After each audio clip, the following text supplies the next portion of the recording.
नमस्कार दोस्तों, आप सबका स्वागत है एक नए वीडियो में, जहां पर आज हम यूएस अगले जो G20 समिट होने वाला है साउथ अफ्रीका में, उसको बॉयकॉट करने वाला है। इसके बारे में आज हम डिटेल से जानेंगे। तो जब से डोनाल्ड ट्रंप प्रेसिडेंट बने हैं, रोज रोज नई खबरें आती ही रहती हैं।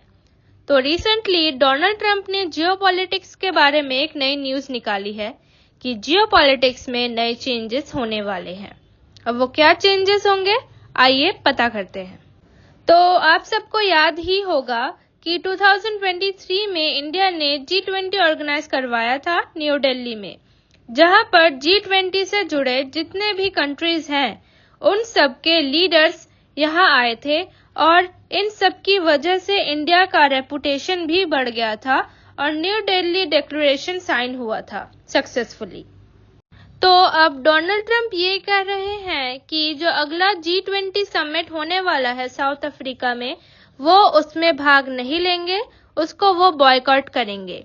तो ऐसा क्या हुआ कि अमेरिका अगले G20 समिट को बॉयकॉट कर रहा है? तो आइए चलिए जानते हैं। तो डोनाल्ड ट्रंप ने अमेरिका फर्स्ट पॉलिसी अपनाई है और उनका ये मानना है कि वो ग्लोबलाइजेशन को खत्म कर देंगे।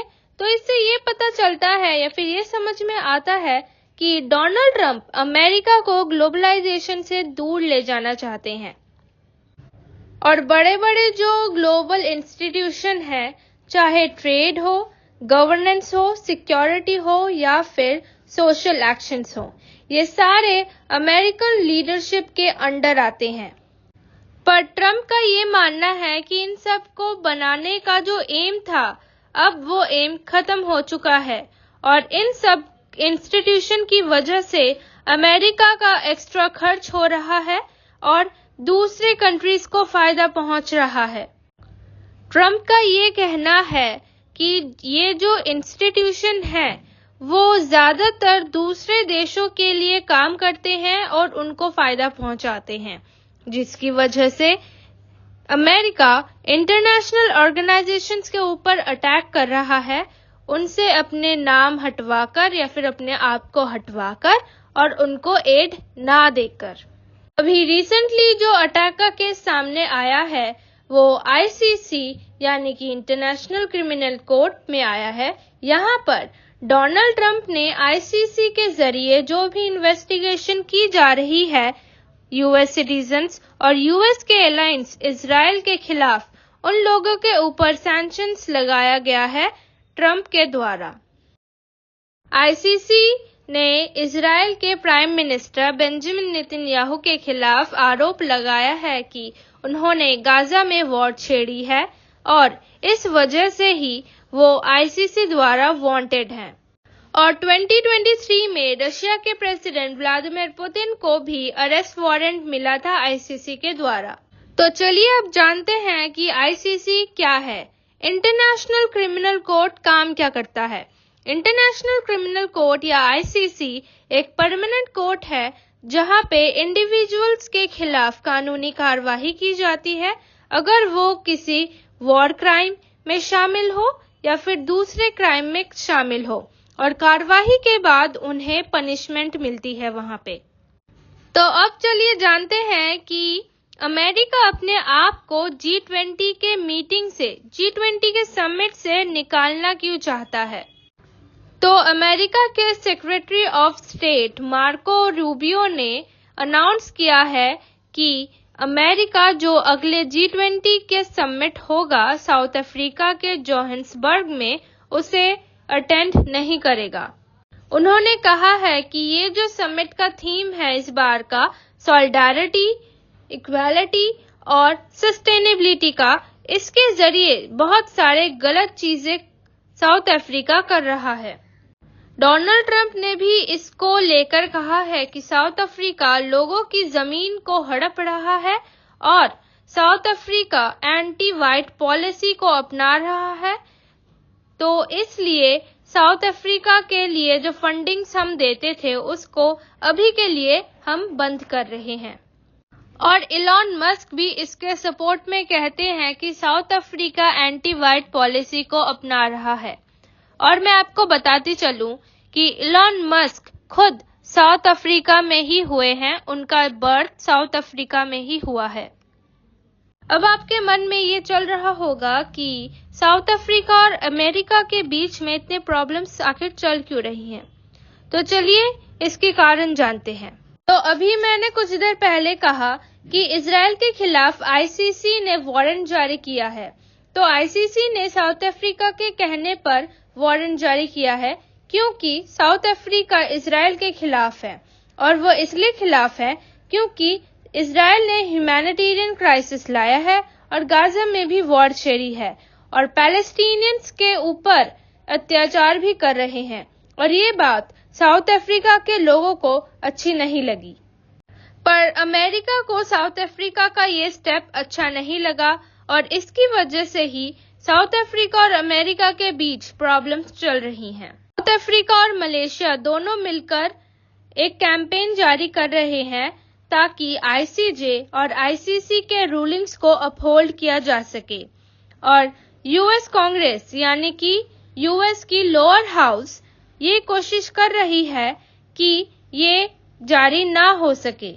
और साउथ अफ्रीका के लीडरशिप के अंडर 9 नेशन का ग्रुप बनाया गया है, उसे हेग्यू ग्रुप कहते हैं, और उसे इसलिए बनाया गया है ताकि पैलेस्टीनियंस के राइट्स को डिफेंड किया जा सके, उनको बचाया जा सके। तो एक तरफ अमेरिका इजराइल के साथ है और दूसरी तरफ साउथ अफ्रीका इजराइल के खिलाफ। तो आइए चलिए जानते हैं कि ट्रंप के फर्स्ट टर्म में ट्रंप ने आईसीसी के खिलाफ क्या किया था। तो ट्रंप के फर्स्ट टर्म में उन्होंने आईसीसी और उनके ऑफिशियल्स के ऊपर सैंक्शंस लगा दिए थे, पर जो बाइडेन की सरकार आने के बाद उन्होंने सारे सैंक्शंस हटा दिए और आईसीसी जो इन्वेस्टिगेशन कर रही थी व्लादिमीर पुतिन के खिलाफ, उसे सपोर्ट किया था। पर इस सपोर्ट ने धक्का तब खाया जब आईसीसी ने इजराइल और हमास के लीडर के खिलाफ वारंट्स जारी किए, और इस वजह से यूएस की हाउस ऑफ रिप्रेजेंटेटिव ने आईसीसी के खिलाफ एक न्यू सैंक्शन जारी कर दिया है, और हाउस ऑफ रिप्रेजेंटेटिव अमेरिका की लोअर हाउस है, और ये जो सैंक्शन है वो अभी सेनेट में है, सेनेट वहां की अपर हाउस है। इस साल G20 मीटिंग के साथ लीडर समिट भी होने वाला है, और इसमें G20 से जुड़े जितने भी कंट्रीज हैं उनके लीडर्स जाएंगे, और मोस्ट प्रोबेबली हो सकता है कि ट्रंप इस समिट में जाना अवॉइड करें। ट्रंप ने अपने पहले टर्म में G20 के एजेंडा को अच्छे से चलाने की बहुत कोशिश की थी। जैसे 2017 में उन्होंने G20 में फ्री ट्रेड को बदलकर रेसिप्रोकल ट्रेड कर दिया था, क्योंकि वो सैंक्शंस वगैरह लगा रहे थे। तो उन्होंने अपने पहले टर्म में यूएस के एजेंडा को अच्छी तरह से निभाना चाहा था ताकि यूएस का रोल बढ़ सके और यूएस की इम्पोर्टेंस वर्ल्ड में और भी ज्यादा बढ़ सके। पर इस बार देखते हैं कि ट्रंप इस बार के G20 में क्या करते हैं, और वो G20 को आगे ले जाना चाहेंगे या फिर अमेरिका G20 को छोड़ देगा।